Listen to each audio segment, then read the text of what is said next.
गुरु माता देख रही हैं और कहती हमारा ये देखो कृष्ण आ गए हमारे यहाँ पढ़ने, देखो बलदाऊ आ गए पढ़ने। तो उस दिन से आश्रम की व्यवस्था अच्छी बढ़ा दी गई, खाने पीने की व्यवस्था और बढ़िया कर दी गई कि कृष्ण का भोजन होना है। तो सुदामा जी खाने पीने के बड़े शौकीन थे। कोई मीठी चीज आवे और जो कन्हैया दिखा दे तो टप ले ले। तो कन्हैया जान गए थे कि ये पेटू राम है बढ़िया वाला। भगवान अपने प्रेम जाल में फंसाने के लिए सुदामा जी को तरह तरह की चीजें खिलाया करते थे। सुदामा जी भगवान का प्रसाद समझ करके खाते थे, लेकिन पिक्चर में क्या दिखाते कि लाल चाहते थे। हम तुमको कोई प्रसाद दे तो तुम भाव से लेते हो ना कि गुरुदेव ने दिया, क्या केला की कमी है क्या? इसी प्रकार कथा क्या तुमको पता नहीं है क्या? लेकिन तुम कथा को प्रसाद समझते हो कि आज हम भागवत जी के पास बैठ करके कथा सुन रहे हैं। तो आपको सब पता है कथाओं।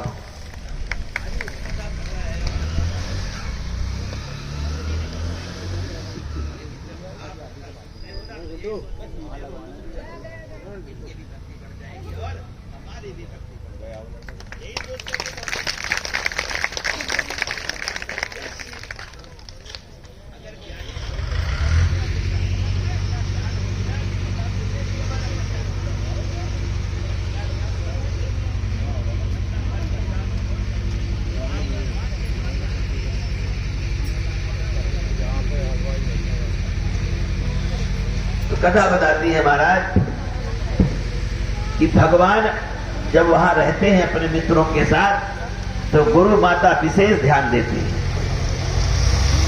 तो एक दिन की बात है कि गुरु माता अपने छत में कुछ चावल तंदूर जिसको कहते हैं सूखने के लिए रखे, और जब वो सुखाने के लिए गई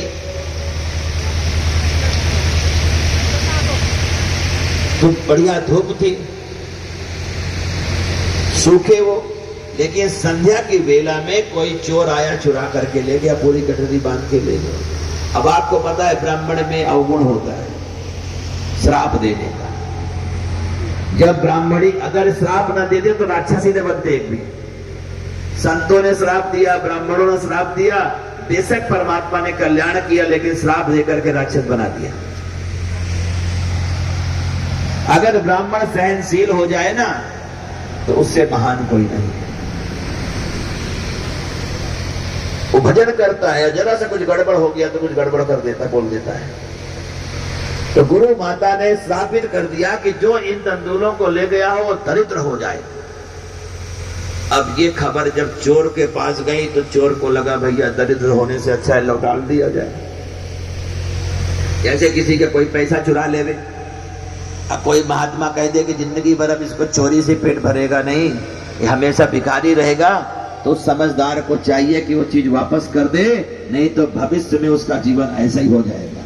ये परम सत्य है महाराज। एक बार हम मथुरा में कथा करने गए थे, किसी ने चुरा लिया और फिर उसे रहा नहीं गया, लौटा दिया,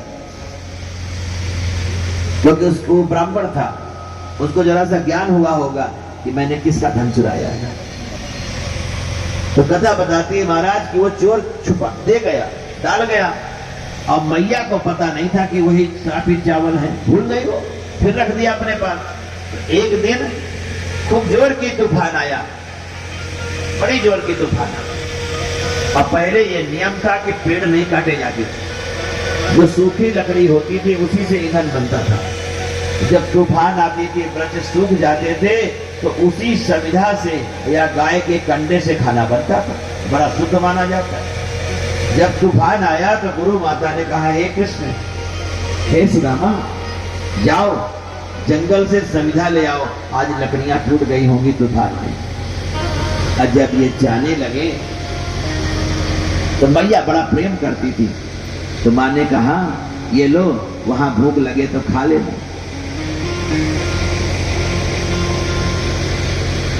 क्योंकि आज भगवान ने थोड़ी देर पहले ही सुदामा से एक बात की थी।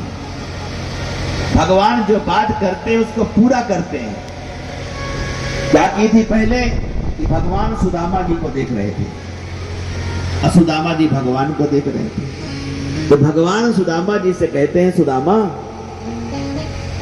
तुम हमें बहुत अच्छे लगते हो। सुदामा जी पागल हो गए कि कन्हैया को हम अच्छे लगते हैं। सबको कन्हैया अच्छे लगते हैं और कन्हैया को हम अच्छे लगते हैं। देखे जाए पलके न गिरे। किसी को भगवान कहेंगे तुम हमें बहुत पसंद हो, उसके भाग का क्या कहना। आज श्याम सुंदर स्वयं सुदामा जी से कहते हैं, हे सुदामा जी तुम हमें बहुत अच्छे लगते हो। सुदामा जी देख रहे हैं, फिर कहते सुदामा क्या हम तुमको नहीं अच्छे लगते? ना कृष्ण, अर्थात कि तुम बहुत अच्छे हो। जो दूसरे को अच्छा कहता उससे अच्छा कोई हो ही नहीं सकता। कबीर बाबा कहते बुरा जो देखा न मैं चला, बुरा न मिलिया कोई, जो दिल खोजो आपनो मुझसे बुरा नहीं। कन्हैया ये बात नहीं है।